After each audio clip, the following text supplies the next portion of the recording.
thank you for watching. This is Mike from Adventures in Flight. Now you're probably wondering, why is there a still image of me here on the screen? Well, the answer is I had recorded an introduction, however I messed it up and I needed to redo it. However, it's just too cold outside to redo it, so therefore I'm doing it this way so you can see how I was dressed for this particular event. Anyway, today is January 31st, and here in my part of Georgia, we are getting a rare snow event. And I think I'd mentioned this in one of my prior videos that we were expecting a winter event here. And sure enough, we got it. We don't have a lot of snow on the ground, but by our standards, it's quite a bit. But we're expecting more.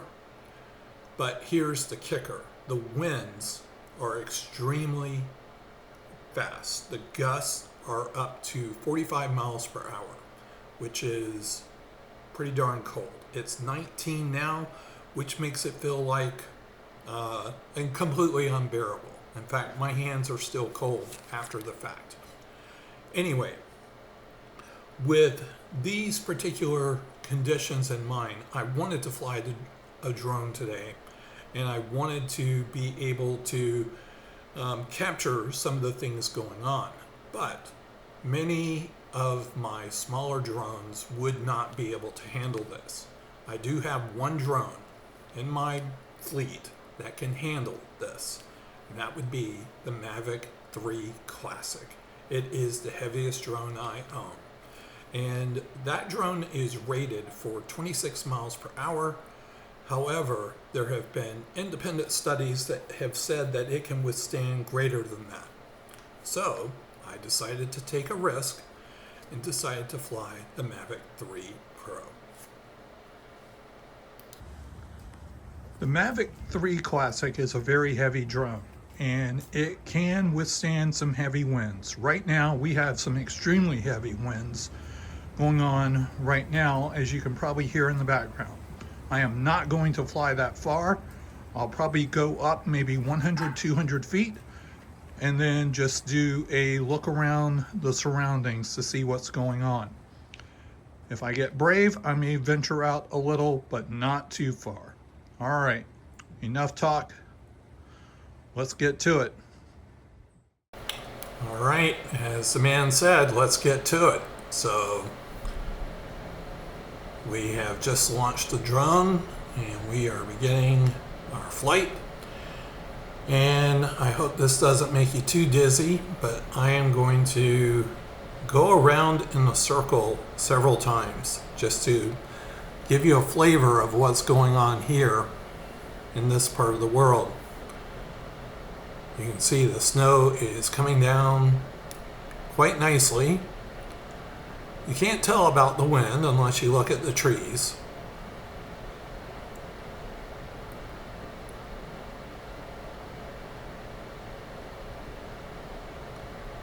You can see the drone is a little shaky here because of the wind.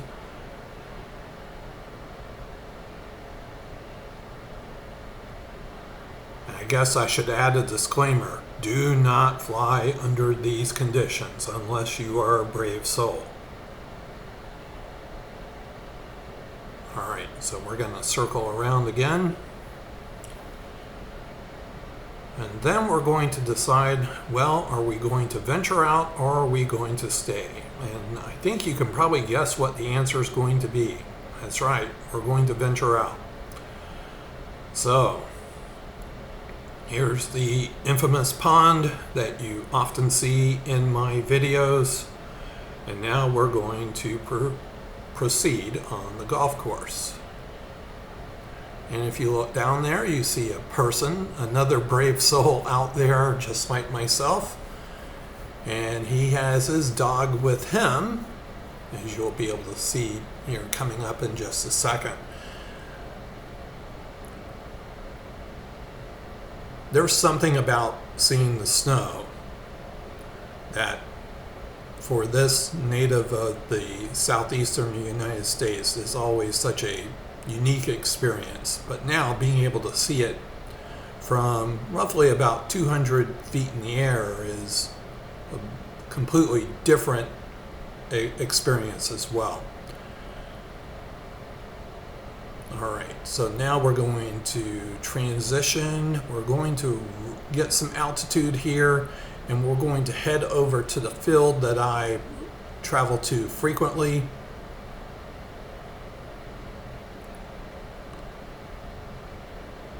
And you can see everything is smooth, which is great.